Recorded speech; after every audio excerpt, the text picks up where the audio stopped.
How about I do one more video before I shave the beard that everyone loves? Everyone loves the beard. Of course, this is professionally trimmed and styled and cut. So even on my own, I can never make it look this good.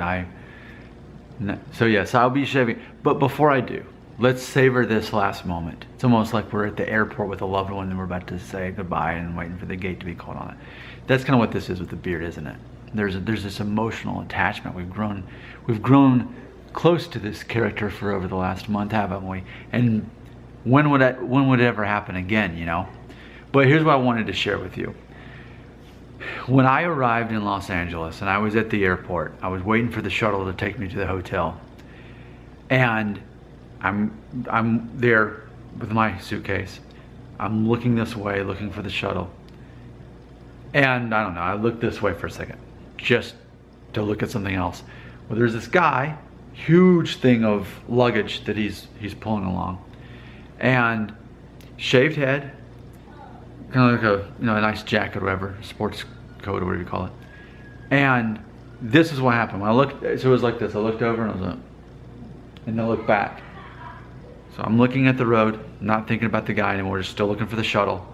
And around on the other side of me, he appears. And here's what he asked me. He says, "Hey, excuse me, I'm here in Los Angeles. I'm from Greece. And I'm trying to get connected with Jim Carrey. He's expecting me. I'm supposed to find Jim Carrey." And I said, "That's great. I am so sorry. I don't know how to find Jim Carrey. I'm not even from here. I don't know how to help."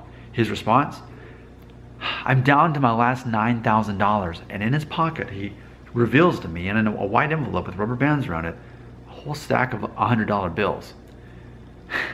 So he didn't want money from me. He just wanted to know where Jim Carrey was.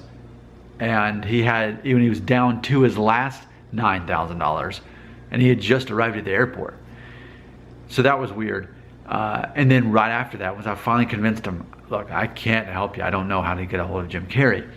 So he goes away, and I'm not looking. I'm still looking for the shuttle. And then I give him it, and then I look and say, "Okay, who's he going to talk to next?" We climbs the stairs a little bit, and he's talking to a police officer. There's a police officer there, just kind of on patrol. And immediately I see the police officer go. I could read his lips. "Sorry, I can't help you." And then the guy from Greece is just like, and the police officer.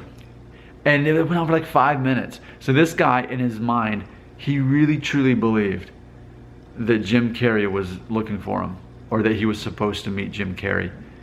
And he had $9,000 cash just in his pocket in an envelope with a rubber band around it, which was already weird because I had just saw the movie Baby Driver on the way there.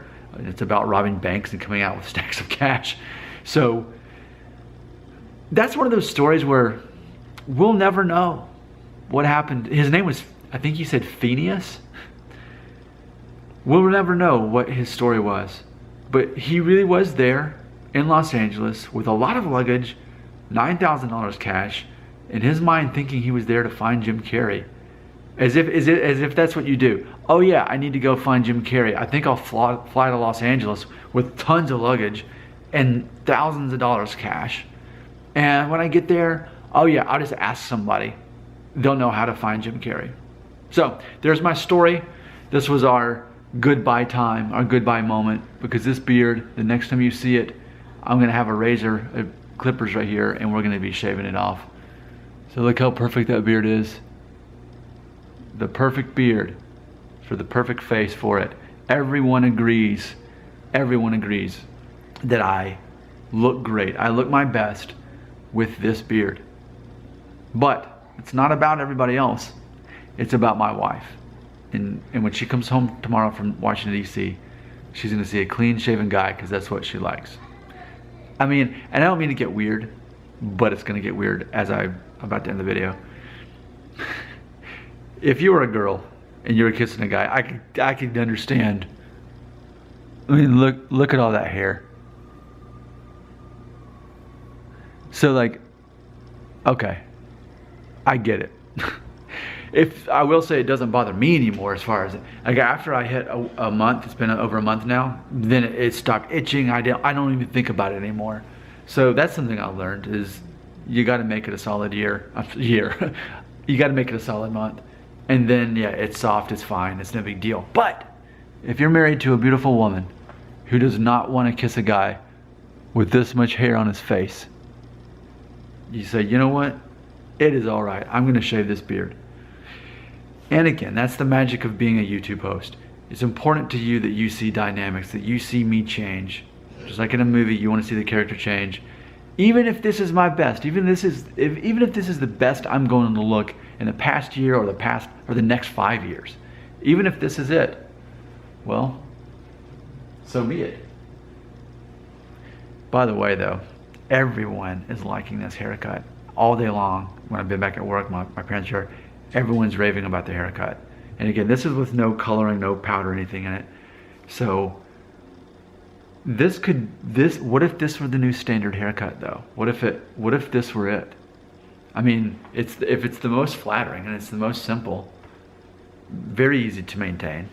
And the main difference was that it was, I forget the word for it, but cut kind of jaggedy up here to make it look like it has more texturized, I guess. And then it was cut more straight across, even though the hairline's not.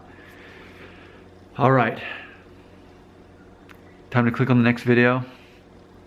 Then you can watch me shave this beard of perfection.